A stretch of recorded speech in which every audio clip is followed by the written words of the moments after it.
Okay, everybody, welcome back to the channel. Let's see, what are we going to talk about in this video? So this is sort of, this will be a short video, if I don't get carried away. And basically we're going to pressure test the cooling tube. So this falls under the category of an ounce of prevention is worth a pound of cure. So I don't want to fill this thing up and secure these cooling tubes with antifreeze and then find out they leak. So I'm going to use the hose to pressure test the cooling tubes. The water pressure in my house is about 50 psi, and this system will run at 16 psi. So if it can hold the hose pressure, I think we are good to go. Okay, so I'll segue over to the backyard and you'll see what's going on. Okay, well, we got the grand experiment going. We've got the hose hooked up to the cooling tubes.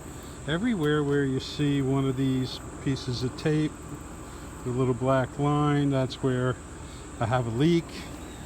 And then, ooh, we got a geyser over here. And then we got another geyser over there. So I'm going to mark all these and then I'll have to weld them up.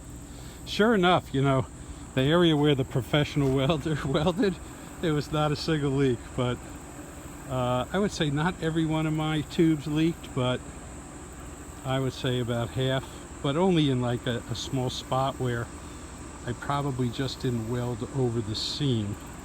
I welded, you know, sort of on the more on one side than the other. But anyway, we'll fix that up. Okay, well, I'm done with the initial pressure test. I had a mere 17 pinholes across all the tubes. And I will say the welds that the professional welder did, there wasn't a single pinhole. And most of the pinholes were when I stopped and then restarted, because you have to rotate the tube a little bit. So whatever I did there didn't work, but it should be easy enough to pass over those again and seal them up. All right, so I'll put a couple more hours into that and hopefully I'll have good news to report. All right, so we got all the tubes sitting in the SLC, and this is really the next step. And I'll give Ben a shout out. Ben's one of the viewers and the followers, and he is actually a welder.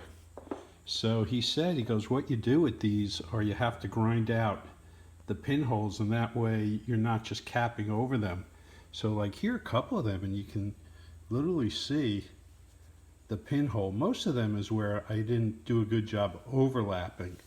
But then in some cases, it might have been a little bit of an optical illusion. Like right here, I ground it out, and I don't really see a hole. So I have to re-weld that in. I don't think that's a big deal. And then I think here's one. There you go, right on the seam.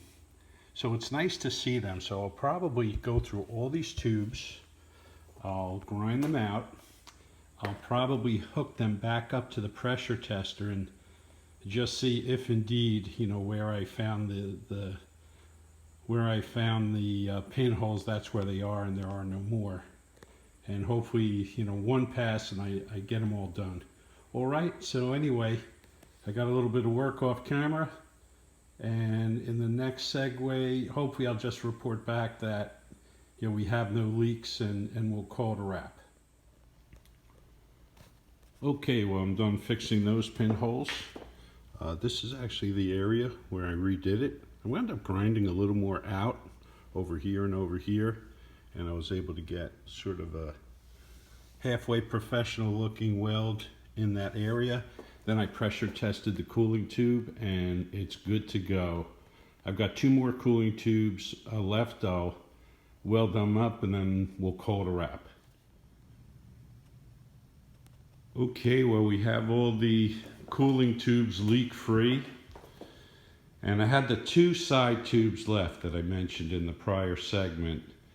And I will say I thought I had a couple pinholes, but every time I closed the pinholes, I would get either more pinholes after pressure testing or a weeper, just something that would slowly drip.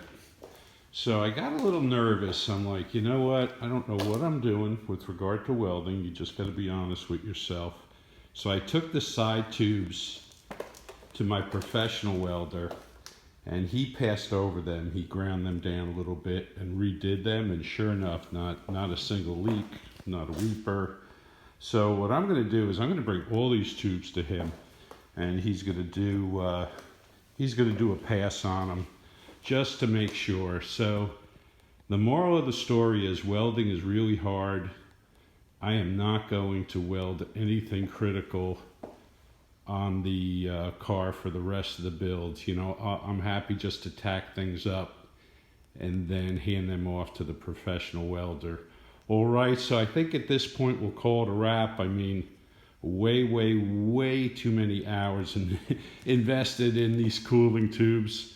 In hindsight, the way they deliver the car, I could have used some silicone elbows and probably would have been done with it in a couple hours. But instead, I invested hundreds of hours to try to make it perfect. But anyway, lesson to be learned. All right, thanks for watching and take care.